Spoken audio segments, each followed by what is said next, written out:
You are going to have to completely bleed your brake system after this job is completed.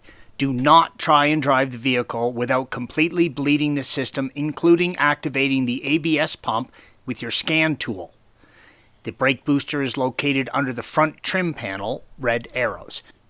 You do not need to remove all of the upper front trunk trim panels to perform this work, but it sure helps give you a little more room to work. Please see our articles and videos on front trim panel removal for additional assistance if needed. The brake booster is attached to the master cylinder and the brake fluid reservoir. Locate the brake fluid reservoir and remove the cap and strainer, red arrow. You will need to use a fluid pump and drain the reservoir. Brake fluid is fatal to your paint. Make sure you do not get any on you or your clothes and then contact the paint surfaces. Since you're going to completely bleed the system, including activating the ABS pump with your scan tool, you can also open the bleed nipple on one of the calipers with a catch bottle attached and pump the brakes until the fluid is removed from both the reservoir and down in through the master cylinder. Disconnect the electrical connection from the fluid level sensor by using a flathead screwdriver and rotating it to release the electrical clip indicated by the red arrow. Disconnect the electrical connection from the fluid level sensor to the master cylinder by pressing down on the release clip, red arrow.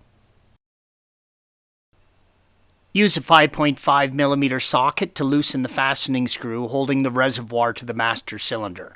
During installation, you will need to tighten this to a tightening torque of 8 Nm or 6 foot-pounds. If you have a manual transmission, you will need to use a set of needle nose pliers to release the metal hose clamp on the brake fluid line, red arrow, to the clutch master cylinder, then pull off the friction fit line. The second clutch fluid line is held by friction fit only. Simply pull on the line until it disconnects from the fluid reservoir, red arrow. The brake fluid reservoir is held to the side of the master cylinder. It is just held in place by friction from the two grommets in the master indicated by the red arrow. If you are reinstalling the reservoir, make sure to replace these grommets. Use a 13mm flare nut wrench to unscrew the two nuts holding the brake lines to the master cylinder, red arrows. During installation, you will need to tighten this to a tightening torque of 16 Nm or 12 foot-pounds. Use a 24mm wrench to unscrew the two nuts holding the master cylinder to the brake booster, red arrows. During installation, you will need to tighten this to a tightening torque of 49 Nm or 36 foot-pounds with a tolerance plus or minus 4 Nm plus or minus 3 foot-pounds.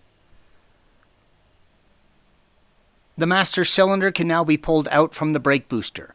Use care when removing not to spill any fluid that will still be in the master cylinder. You will need to disconnect the push rod of the brake booster from the brake pedal.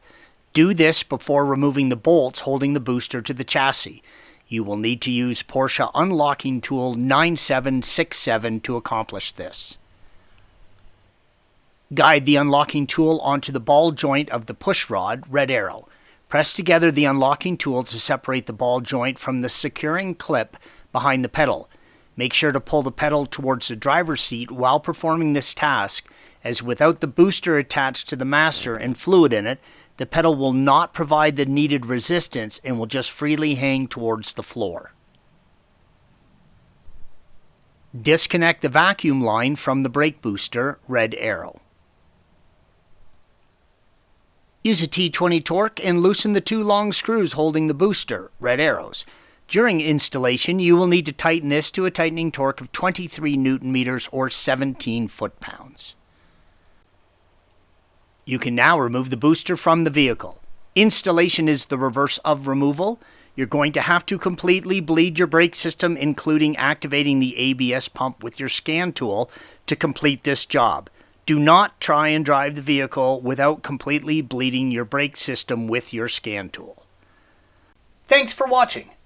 Be sure to subscribe to our channel and check out another video in this series.